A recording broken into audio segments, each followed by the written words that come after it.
o que recebe investimento na empresa?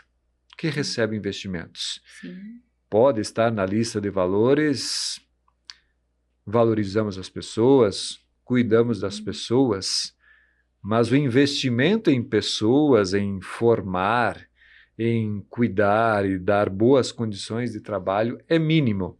Ou seja, a maior parcela do orçamento da empresa não é dedicado para pessoas. Aqui a gente já encontra uma inconsistência Sim. entre aquilo que está escrito e aquilo que é praticado. Um outro exemplo está na lista de valores inovação, mas as pessoas estão 100% dedicadas ao operacional. Não há tempo para inovar. E para inovar é preciso ter tempo livre, o ócio criativo. As pessoas consigam ter tempo para pensar em fazer algo novo, melhor, diferente, que resolva mais rápido e mais assertivamente o problema do cliente, entre outros sinais. O que a empresa mede, de fato? Ela mede a satisfação do colaborador ou ela mede o resultado apenas financeiro? O que é tolerado dentro da organização? Aquilo que é vedado, o que é corrigido? O erro é entendido como parte do processo de alguém que tentou e errou, ou o erro é motivo de cobrança, retaliação, advertência ou algo nesta linha? Você trouxe várias coisas, né, Edivan? E eu vou trazer um ponto que é o que eu atuo diariamente aí nas empresas que eu atendo, que é o investimento em pessoas. E aqui o investimento em pessoas, ele não é somente o financeiro, é investimento de tempo. E a gente volta lá no momento de escutar o colaborador, né? Quem faz a empresa? Uma empresa existe sem pessoas? Todos são pessoas. Quem criou a empresa é uma pessoa, né? E como essas pessoas vão cuidar da empresa?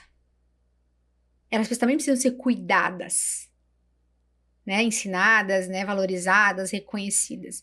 Então, acho que esse é o principal ponto hoje dentro das empresas, é realmente olhar para os seus colaboradores. A gente sabe que hoje a gente está num momento onde a gente tem várias gerações trabalhando dentro da empresa, né? X, Y, Z, enfim, eu brinco que é a sopa de letrinhas ali, né? Sim. A gente precisa entender também como essas gerações trabalham e cada uma tem uma forma de querer ou de se sentir reconhecida e valorizada. Então, quando a gente fala em investir em pessoas, em reconhecer as pessoas, a gente também precisa olhar para isso. Isso também faz parte da cultura, né? Então, acho que o investimento em pessoas hoje é algo que pouco se fala ainda perante ao tamanho da necessidade, acho que pouco se fala, né? Eu chego em várias empresas, beleza, vamos olhar então o planejamento da empresa, questão de orçamento, aí tá ali, o item pessoas tá lá mal e mal citado dentro do planejamento da empresa, e aí quando tu chega na verba, tem ali coisas básicas, referente à folha de pagamento, uniforme, EPI, ok, treinamento, capacitação, desenvolvimento, reconhecimento, valorização, onde fica isso? Né? Então, acho que esse ponto do investimento é algo muito importante do que tu trouxe aqui agora, e é uma dica para todos os líderes e donos de empresas. A gente está indo agora, né, para o segundo semestre. Repensem, reolhem, né, olhem de novo o que vocês têm no planejamento aí e olhem para as pessoas cada vez mais, né? A gente vive no momento aqui na região também uma falta de mão de obra, né? Perfeito. Uma falta de mão de obra e as pessoas estão podendo escolher aonde elas querem trabalhar. Então, a cultura da empresa também está ali, né? O colaborador também está olhando para isso. Eu vou escolher uma empresa que tem um salário de X e a outra empresa tem um de X. Mas olha só, aqui eu conversei com algumas pessoas lá, é bom trabalhar, né? A gente tem um bom contato com o líder, a gente conhece o dono da empresa, tem esses benefícios, eles valorizam o funcionário assim, e essa outra não é assim, então eu vou escolher essa aqui, né? Então a gente também precisa saber que a cultura ela vai além dos muros. da empresa, das paredes, né? Do pátio. Exato, Né? exato. Então, hoje ela já está indo para fora também. Então, o investimento em pessoas é algo fundamental. Ou seja, a falta de mão de obra em algumas regiões de um país também influenciam no clima e na cultura. Falávamos anteriormente da resposta aos questionários, que as pessoas parecem estar mais dispostas a responder o questionário. Uhum.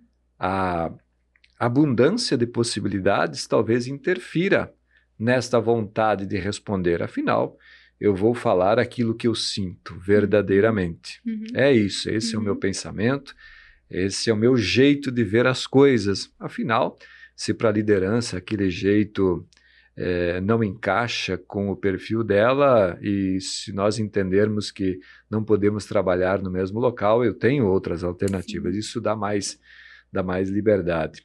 Você fala sobre fundador, importante isso.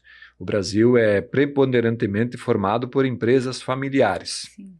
Diferente dos Estados Unidos, Europa, a maioria das empresas são familiares, né? E os fundadores foram aqueles que criaram a cultura da empresa, foram aqueles que moldaram, foram aqueles que sustentaram no braço a cultura da empresa.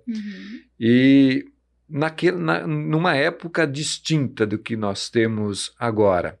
E os fundadores que ainda estão presentes na empresa precisam entender a revolução e a mudança dos tempos. E que a cultura, por mais que funcionou lá no passado, ela precisa acompanhar estas mudanças para a sustentabilidade. Eu acredito que todo fundador da empresa tem como objetivo a perpetuidade dela, que ela não seja finita, está lá no contrato social, né? Ela existe por tempo indeterminado. E para essa perpetuidade, nada melhor do que ir moldando a cultura conforme os novos tempos vão chegando. É, isso aí.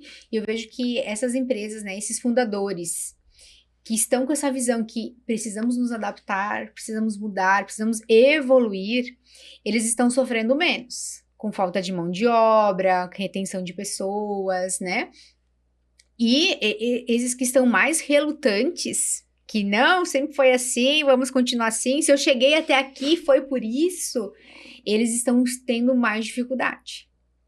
Né? Estão tendo muito mais dificuldade nesse ponto, né? E a gente tem que também entender que no aspecto pessoas também impacta em resultado.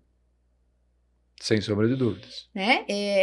Eu atendi recentemente uma grande empresa aqui da região, que é referência no país, que ela não estava conseguindo crescer, vender mais, porque ela estava com falta de pessoas, falta de mão de obra. Então, a gente tem que pensar assim, como que eu vou crescer se eu não tenho quem trabalha na minha empresa e são coisas que eu não consigo automatizar? Eu preciso voltar, eu preciso rever o meu formato, minha cultura, né? Ou ajustar o clima que não tá bom, porque se as pessoas não estão vindo aqui entregar currículo, não estão querendo vir aqui trabalhar, né? Tem algum ponto, porque não é que não tá né, não tem o comprador para o meu produto. Não, eu tenho comprador para o meu produto e eu não estou conseguindo entregar porque eu não tenho mão de obra, né? Exato.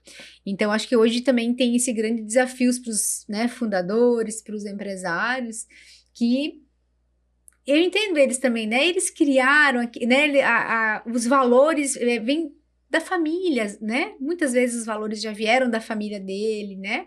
Eles trouxeram aspectos da cultura que veio, mas o mundo está evoluindo e está evoluindo muito rápido, e a gente está precisando, né, fazer alguns ajustes aí muitos ajustes para acompanhar essa evolução toda. Perfeito. Acredito que para os fundadores é doído esse processo.